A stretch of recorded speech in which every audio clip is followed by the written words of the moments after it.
Aujourd'hui, on a un client qui nous a ramené de belles merdes encore. Mes chers usineurs, aujourd'hui, on se retrouve pour la réparation d'un Diabolo d'écorceuse. Les portées sont complètement mangées, on va devoir mettre ça sur le tour et rebaguer. Ce qu'on va réparer, ça s'appelle un Diabolo, il va permettre de guider le tronc quand il va rentrer dans la machine. Dites-moi en commentaire si je dis pas de conneries, je m'y connais vraiment pas dans ce métier-là. Avant que la vidéo commence, je vous souhaite une merveilleuse année 2026 et surtout faire plein de copeaux. Pour ma part, l'année 2025 a été très positive, j'ai pu me lancer dans les réseaux et vous montrer ma passion, et ça j'en suis vraiment satisfait. Pour tout ça, je vais vous laisser prendre 2 secondes pour lâcher un like et un commentaire, ça fait hyper plaisir. Allez, on rentre dans le vif du sujet, donc là je vais me mettre sur mon bon E3 mort, serrer la pièce, mettre la pointe et commencer à usiner les portées. Donc l'objectif les gars, ça va être de retirer de la matière sur les anciennes portées. En l'occurrence, j'ai un diamètre 80, je vais mettre ça à diamètre 70 pour faire une bague en manché à chaud qui fera 5 mm d'épaisseur. On avait plusieurs solutions pour cette pièce là, j'aurais pu faire recharger et usiner par la suite. Malheureusement, il n'y avait pas de soudeur, c'était pendant Noël, donc j'ai préféré directement rebaguer à chaud, c'était beaucoup plus simple. D'ailleurs, la semaine dernière, il n'y a pas eu de vidéo, comme c'était les fêtes, j'espère que vous comprendrez, bien évidemment. Avant de mettre la pointe, j'ai dû nettoyer les trous de sang, donc je vais prendre un fort à centrer avec une perceuse et on va nettoyer tout ça. Allez, je vais mettre la pointe, serrer la poupée et on se retrouve juste après.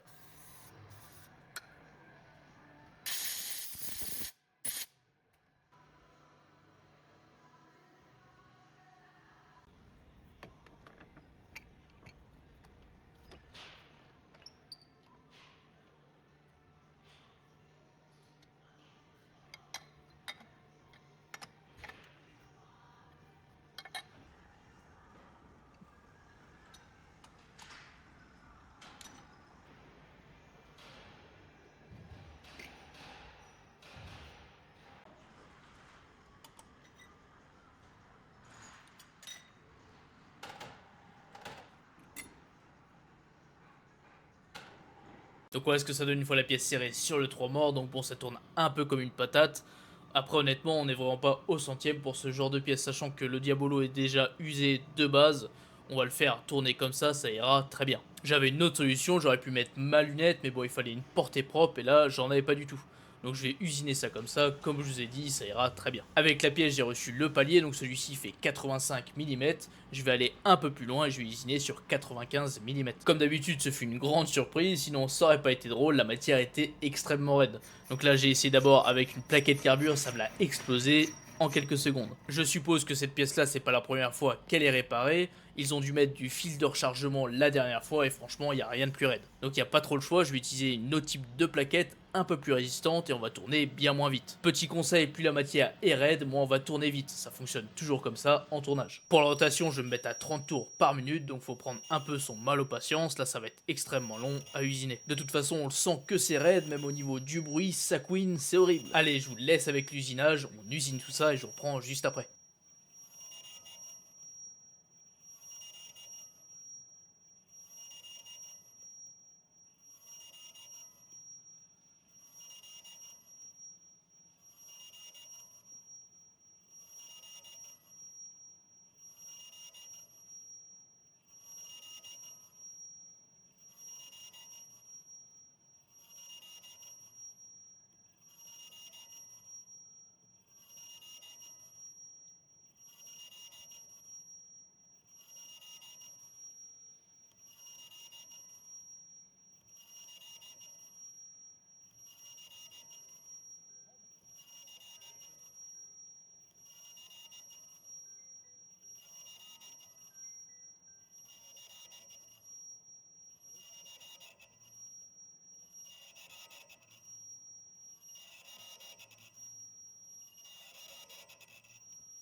Malheureusement, je vais devoir utiliser pas mal de plaquettes, celle-ci peut se retourner 6 fois donc c'est bénef, mais quand on a des matières aussi raides que ça, je vais faire une passe et je vais devoir la retourner à chaque fois. Pourtant, ces plaquettes-là sont adaptées pour de la matière très raide, mais comme vous pouvez le voir, on va faire une passe et ça va la détruire totalement. Allez, je vais faire ma dernière passe, on se retrouve comme d'habitude juste après.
Bien sûr, au niveau de mon épaulement, je vais pas faire un angle vif, je vais faire un gros rayon pour améliorer la résistance du Diabolo. Donc la matière était raide uniquement en surface, sur 4 ou 5 mm. Une fois le fil de rechargement passé, ça redevient du mi-dur classique. Allez, on va pouvoir attaquer la bague, donc ça tombe bien, j'ai trouvé du tube. Je vais couper un morceau de 125 mm pour 95, ça suffit largement. Et on va se mettre sur mon 3 morts et attaquer tout ça. Donc là, je vais pas trop me préoccuper de l'extérieur de ma bague, je vais me laisser du gras pour pouvoir le reprendre par la suite après l'avoir emmanché à chaud. Moi, ce qui va m'intéresser, ça va être l'intérieur. Pour ceux qui savent pas, quand je dis emmancher à chaud, ça veut dire que je vais chauffer la bague pour pouvoir l'emmancher sur l'arbre. Comme vous le savez peut-être, quand on va chauffer de la matière, celle-ci va se dilater et on va jouer avec ce phénomène-là pour l'emmancher sur l'arbre. En l'occurrence, je vais mettre 1/10 de serrage, ça paraît beaucoup, mais faut que ça tienne. Donc comme mon arbre fait 70 mm tout pile, ma bague, je vais la mettre à 69,85, donc 1/10 en dessous du diamètre de l'arbre. De toute façon, vous allez comprendre avec la vidéo, bien évidemment. Donc là, je vais prendre un peu de matière sur l'extérieur, sinon je vais en avoir pas mal à retirer par la suite, et c'est pas le but. Le tube n'était pas de très bonne qualité, j'avais beau mettre de l'avant, ça faisait du fil partout, donc c'est là où il faut faire vraiment attention à ses doigts, parce qu'un accident, ça arrive vite. Allez, on va ébaucher l'extérieur, finir l'intérieur, tronçonner tout ça, et je reprends juste après.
Donc j'avais prévu 30 mm de gras justement pour faire ça, pour pouvoir tronçonner directement la bague à la cote. Ça évite de la reprendre et du coup éviter les risques de déformation. Bien sûr, pour éviter qu'elle ne se barre dans tous les sens, je vais emmancher un forêt à l'intérieur pour la retenir quand elle va tomber. Donc comme j'ai dit précédemment, l'intérieur je l'ai fini, mais sur l'extérieur j'ai laissé 4 ou 5 mm de gras pour pouvoir la reprendre une fois emmanchée à chaud. Allez, je vais prendre mon chalumeau, je vais pouvoir commencer à chauffer la bague. Donc là, on va chauffer au moins pendant 10 minutes pour s'assurer qu'elle soit bien chaude. Bien évidemment, ça n'a aucune utilité de la monter à rouge. Je vais garder un petit pied à coulisses à côté de moi pour contrôler la cote en temps réel. En général, sur des petites bagues comme ça, quand on chauffe fort, ça va très vite. Je peux vite arriver à 5 ou 6 dixièmes au-dessus de la cote. Comme je vous ai dit tout à l'heure, la cote de la bague froide fait 69,85. Vu que je vais la chauffer, elle va se dilater. Elle va monter par exemple à 70,2. Je vais pouvoir l'emmancher sur l'arbre et celle-ci par la suite va refroidir et va se resserrer directement sur celui-ci. Donc on n'a pas trop le droit à l'erreur, ça va extrêmement vite. Une fois qu'on a emmanché la bague sur l'arbre, elle va se resserrer en quelques secondes. C'est pour ça qu'il faut bien vérifier ses cotes avant de chauffer la bague. Si par exemple la bague malheureusement s'arrête en plein milieu de la portée, très honnêtement ça sert à rien, c'est mort. Une fois que la pièce est totalement chaude, on ne pourra pas la retirer. Donc voilà ce que ça donne une fois emmanché, c'est beau quand même. Donc là je suis revenu le lendemain parce qu'il faut bien attendre que ça refroidisse correctement. Il ne faut pas mouiller la portée sinon ça risque de fragiliser toute la pièce. Donc j'ai attendu le lendemain pour faire la finition. Ce qui est bien avec cette technique là, c'est qu'on n'a pas trop de risque de déformer le Diabolo avec la chaleur. Allez, on va pouvoir attaquer la finition. Donc là la cote c'est à la demande du client, je vais mettre ça à 80-0. Allez, je termine ce côté là et je reprends juste après.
Pour finir ce côté-là, je vais faire un beau chanfrein pour casser les angles. Normalement, j'ai pas besoin de faire ça, c'est plus de la précaution qu'autre chose. La bague va largement tenir. Je vais faire une petite ouverture entre la bague et l'axe pour qu'un soudeur fasse quelques points de soudure pour sécuriser entre guillemets la bague. Pour finir ce côté là, je vais mettre un petit coup de toile. Comme d'habitude, on fait attention où on met ses pattes, c'est très dangereux. Ma cote était 1 centième au-dessus, donc je vais venir toiler l'arbre pour l'enlever. Bien sûr, je vais venir contrôler ma cote avec un micromètre, donc là c'est pas vraiment du centième, mais je préfère être sûr. Donc comme on peut le voir, je suis bien à 0, c'est de toute beauté. On en a fini avec ce côté là, je vais pouvoir retourner ma pièce.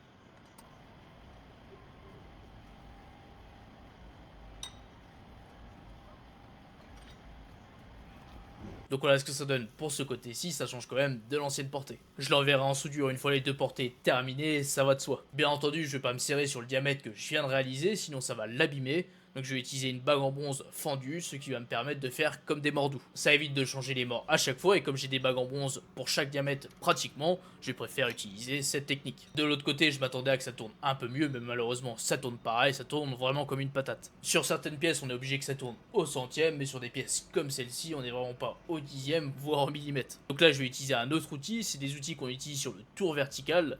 Donc comme vous pouvez le voir, la plaquette est énorme, c'est n'importe quoi. Les pastilles sont censées être plus résistantes que celles que j'utilisais juste avant, donc on va voir ce que ça donne. Pour ceux qui demandent, des plaquettes aussi grosses que ça, à l'unité, on doit être entre 20 et 25 euros pièce. Donc effectivement, c'est très onéreux. C'est sûr, faut pas en casser à chaque passe, malheureusement pour des matières comme celle-ci, comme je vous ai déjà expliqué juste avant, on n'a pas trop le choix. Donc c'est exactement la même chose que l'autre côté, je vais commencer à ébaucher et je vous reprends juste après.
J'étais en pleine ébauche, je voulais vous montrer la gueule de l'état de surface, donc c'est vraiment pas top, ça fait vraiment des trous dans la matière, ça c'est lié au fil de rechargement. Comme il y a un mélange de mi-dur et de matière très raide, bah forcément ça fait des bosses. Donc là malheureusement je vais devoir enlever un peu plus de matière que de l'autre côté, comme le fil de rechargement était beaucoup plus profond, j'ai dû l'enlever totalement. Je tiens à m'excuser des vibrations de la caméra, malheureusement j'ai pas trop le choix, quand je passe sur de la matière très raide ça fait vibrer le tour et du coup ça fait vibrer la caméra, malheureusement. Allez, je vais faire la dernière passe de finition, on se retrouve comme d'habitude juste après.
Donc j'en ai fini avec l'ébauche, là c'est pour vous montrer la cote. Donc là en l'occurrence j'ai une cote de 67,53. Moi la cote de la bague je vais mettre ça à 67,38, ce qui fait 0,15 de serrage. On va pouvoir attaquer la deuxième bague, donc ça va être exactement la même chose que tout à l'heure. Je vais finir mon intérieur, mettre mes 0,15 mm de serrage, donc mes 1 dixième et demi. Je vais enlever quelques millimètres sur mon extérieur et la tronçonner. On a deux avantages à prendre du tube. Le premier avantage, c'est qu'on gagne du temps parce qu'on ne doit pas percer la pièce. Et le deuxième avantage, c'est qu'il est un peu plus raide que du mi-dur classique. Vous allez me dire pourquoi je prends pas directement de la matière beaucoup plus raide que le mi-dur, c'est-à-dire du FO95 ou du DFO 110. Malheureusement, avec des matières plus raides, on a des chances qu'une fois chauffées, elles ne reviennent pas à la cote d'origine. Contrairement au mi-dur, si par exemple ma cote avant la chauffe est de 80,0, une fois celle-ci refroidie, ma cote reviendra à 80,0. J'avais oublié de vous dire, mais j'ai fait un gros chanfrein à l'entrée de ma bague pour échapper le gros rayon que j'ai fait à l'épaulement sur mon axe. Allez, on va pouvoir chauffer la bague, mais juste avant, je vais mettre du suif sur l'arbre pour éviter qu'il ne se coince une fois emmanché. Donc là, je vais vous montrer vraiment toute la chauffe et comment on l'emmanche. Bien sûr, avant de chauffer, je vais préparer une petite pincetto pour pouvoir emmancher la bague, ça va de soi. Allez, on est parti pour chauffer tout ça, faut que ça ouate un peu.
Bien entendu, c'est toujours dans ces moments-là qu'on oublie quelque chose, le pied à coulisses était super loin, donc j'ai dû aller le chercher pour vérifier la cote. Une fois qu'on arrête de chauffer, on a 15-20 secondes maximum pour emmancher la bague, donc faut faire vite. Donc là j'ai contrôlé au pied à coulis, j'étais 2-3 dixièmes au-dessus de la cote de l'arbre, donc normalement ça le fait largement. Et comme vous pouvez le voir, au bout de 10 secondes, même pas, la bague se rétracte directement sur l'arbre et elle tient déjà. C'est impressionnant à quelle vitesse la matière se rétracte, c'est pour ça qu'il faut bien chauffer, au préalable, bien contrôler ses cotes, pour pas être emmerdé une fois qu'on l'emmanche. Donc là je vais mettre un petit jet en alu contre la bague pour éviter qu'elle ne ressorte, mais normalement il n'y a pas de raison, la bague est déjà fixée. Donc voilà ce que ça donne une fois la bague emmanchée, c'est beau quand même, je vais devoir attendre encore une fois le lendemain, parce que à refroidir c'est extrêmement long. Comme pour l'autre, je vais faire ma finition, on va mettre ça à 80-0 et on se retrouve juste après.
Donc voilà ce que ça donne une fois le deuxième côté terminé, encore une belle réparation de réaliser. Je remercie encore une fois tous ceux qui sont encore là à la fin de la vidéo. Comme d'habitude, vous êtes les meilleurs. Et moi je vous souhaite une très belle année 2026, plein de bonnes choses pour vous. Et nous on se retrouve dimanche prochain pour d'autres aventures.